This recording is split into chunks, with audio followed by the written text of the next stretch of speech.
السلام عليكم ورحمة الله وبركاته. ازيكم حبايب قلبي؟ عاملين ايه؟ يا رب تكونوا في احسن صحة واحسن حال. اهلا بكم في قناتي وقناتكم قناة اسرار حياتنا لكل المواضيع اللي بتخص الحمل والولادة. برحب بكم في كل مكان وفي اي مكان، وجودكم نورني ومشرفني. حبايب قلبي ما تنسونيش في لايك حلو من ايديكم، اللايك بيرفع الفيديو يوصل لاكبر عدد من الناس، كمان هو دعم منك للقناة. وعشان اكون دايما معاكم بالله عليكم تفاعلوا على الفيديو، عشان القناة اما ما بتتفاعلوش عليها بتقع، وده بيحبطني انا شخصيا. طبيعي اما القناه تقع او الفيديوهات تقع مش هعمل فيديوهات. فيعني الافاده ليكم في الاول وفي الاخر، فانتوا شجعوني وادعموني بالله عليكم عشان اكون معاكم دايما على طول ان شاء الله باذن ربنا. هنبدأ نقول بسم الله الرحمن الرحيم. اللهم صل وسلم وزد وبارك على سيدنا محمد وعلى آله وصحبه وسلم، أشرف الأنبياء وخاتم المرسلين، عليه أفضل الصلاة وأتم التسليم يا رب العالمين. النهاردة أنا هقول لكم حاجة لو عملتيها من أول شعبان لحد ما توصلي مش هتيجي رمضان الا لو انت حامل ان شاء الله. يعني هو انت لو عملتي اللي انا هقوله لك ده من أول شعبان مش هيجي رمضان ان شاء الله بإذن ربنا غير وانت حامل. تمام؟ بس تاخدي الكلمتين دول زي الحلقه في ودنك كده، يعني تاخدي الكلمتين دول وتحطيهم كده حلقه في ودنك وتقفلي كده على الحلقه دي وخلاص. يعني حاجه اساسيه احنا حاطينها في دماغنا وفي ودنا ومش غنى عنها، مفيش غنى عنها. تمام؟ يعني هتسمعيني وهتعملي اللي انا قلته وربنا هيكرم. هتسمعي وتطنشي، ده حاجه ترجع لك. اولا لسه واحده لسه مكلماني من قريب قالت لي انا عملت كل حاجه للحمل، كل حاجه تتخيليها. قلت لها طب ايه اللي انت عملتيه؟ لي كل حاجه تخيلها، ايه اللي انت عملتيه؟ المهم قالت لي انا عملت وصفات وعملت وعملت وعملت وعملت وعملت. تمام؟ قلت لها طب تمام، انتوا عارفين المشكله طلعت في الاخر ايه؟ وما بتحملش. فقلت لها العيب مش من عندي انا، العيب مش من وصفاتي، انا عارفه اللي انا بنزله في القناه ايه، انا مش بقول اي كلام وخلاص. وطبعا في الاول وفي الاخر ربنا ليه اراده في كل شيء، يعني ربنا هو اللي ليه اراده في كل شيء، انا بعمل اللي عليا. تمام؟ بس طلع العيب في ايه بقى في الاخر؟ يعني هي بتعمل كل ده وطلع العيب في الزوج اللي عنده مشكله ومش راضي يعمل تحليل سائل منوي. فالمشكله عند الزوج مش عندها هي. فخلي بالكم حبايبي ان ممكن المشكله تكون عند الزوج وانت مفكره ان المشكله عندك انت. فلازم الزوج يكون متعاون وفاهم ان يعني احنا طبيعي، احنا بني ادمين بنمرض بنتعب، بيحصل لنا كل حاجه في الدنيا. تمام؟ وخلقنا الانسان في كبد، يعني تعب ومشقه. فلازم يكون هو متفاهم ان هو ممكن يكون عنده مشكله في حاجه ولازم يعالج نفسه. فدي نقطه اساسيه انا حبيت ان انا انبه عليها، لان في ناس بتقولي انا بعمل كل حاجه وما بيحصلش معايا حمل. بصي لجانب الزوج. طب افرض هو رافض تماما يعمل تحليل سائل منوي، خلاص دماغه مقفله ومش عايز يعمل تحليل سائل منوي، يعمل ايه؟ يعمل ياخد وصفه العسل. العسل يخلط مع حبوب اللقاح وطلع النخيل وجنسنج وقرفه وزعفران. تمام؟ ويبدا والعجبر ده اللي هو عجبر النحل وغذاء ملكات النحل برضو يتحط على العسل. ماشي؟ وتطحني المواد الجافه وتحطي معاهم حبه البركه، وياخد 3 معالق كل يوم، وياخد 3 حبات من الفلفل الاسود يبلعهم بميه كل يوم لو هو مش عايز يعمل تحليل سائل منوي.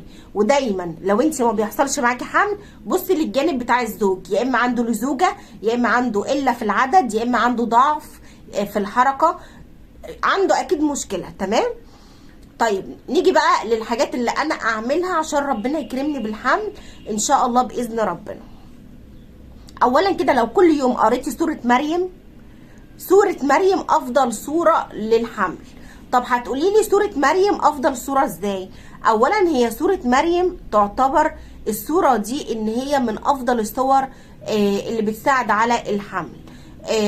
لو قريتيها كمان في النصف الاخير من الليل، يعني من بعد الساعه 12 لحد الفجر. تمام؟ وخصوصا بعد الفجر يا سلام بقى لو قريتيها بنيه الحمل. سوره مريم من افضل السور اللي لو قريتيها بتساعد على الحمل، لان هي فيها معجزات حصلت. سيدنا يعقوب ربنا رزقه بسيدنا زكريا، وكان امرأته عاقر وكان بلغ من الشيب، يعني كان شعره ابيض وكبر في السن، وامرأته كانت عاقر وامرأته كانت كبيره. يعني في معجزات حصلت فيها. فانت لو قريتيها بنيه الحمل ربنا هيكرمك بالحمل. دي اول حاجه. تاني حاجه ان انت تاخدي الاسبرين كل يوم حبايه.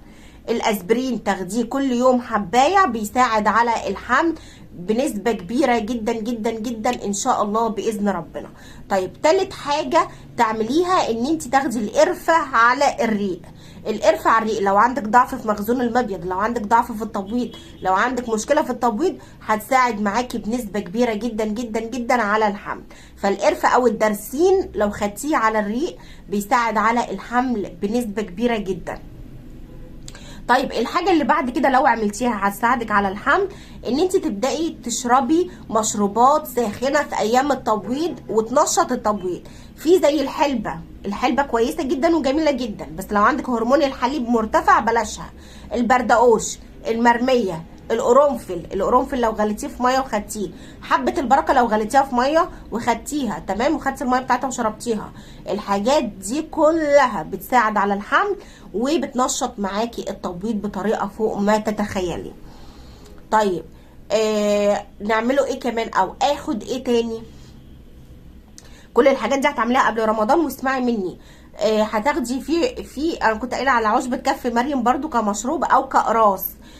في كمان رويال جيلي، ده برضو حلو جدا مكمل غذائي. تاخدي الفوليك اسيد كل يوم، ده بيساعد على الحمل. تاخدي فيتامين ه تركيز 1000 او 400. فيتامين ه او فيتامين اي كويس جدا للحمل، كل يوم حبايه مع الفوليك اسيد كل يوم حبايه. لو شربتي المرميه، انا فاكره كويس جدا ان انا جيت في وقت قبل ما احمل في ابني، كنت قعدت 3 شهور ما حصلش معايا حمل، فجيت اخدت المرميه، اخدتها كل يوم كوبايتين لمده 10 ايام من اول يوم للدوره لحد اليوم العاشر. عايزه اقول لكم ان ربنا اكرمني وحملت بعدها على طول، مع ان انا كنت قعدت 3 شهور ما بيحصلش معايا حمل، وحملت وجبت محمد، عقبالكم يا رب جميعا. فانا عايزه اقول لكم ان الحاجات دي كلها لو عملتيها قبل رمضان والتزمتي بيها، خصوصا من اول يوم للدوره لحد اليوم العاشر، لازم ربنا يكرمك بالحمل.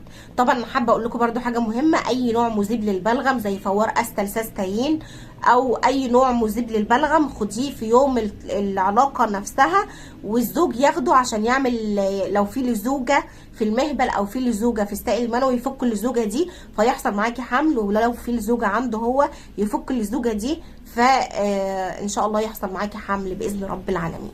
بكده انا خلصت الفيديو بتاع النهارده، انهيته. يا رب اكون افدتكم، اكون ضيفه خفيفه عليكم، واكون بقدر اساعدكم واقدم لكم المعلومات اللي انتم بتحبوها يا احلى واغلى اخوات. اسيبكم في رعايه الله وحفظ الله، دمتم بالف صحه سالمين عافيين الى ان نلتقي في فيديو قادم ان شاء الله. اسيبكم في رعايه الله واسيبكم في حفظ الله، دمتم بالف صحه حبايب قلبي، ونشوفكم على خير باذن رب العالمين. والسلام عليكم ورحمه الله، وكل عام وانتم بالف صحه وسعاده، ويا رب يجي عليكم رمضان وانتم فرحانين وسعاد.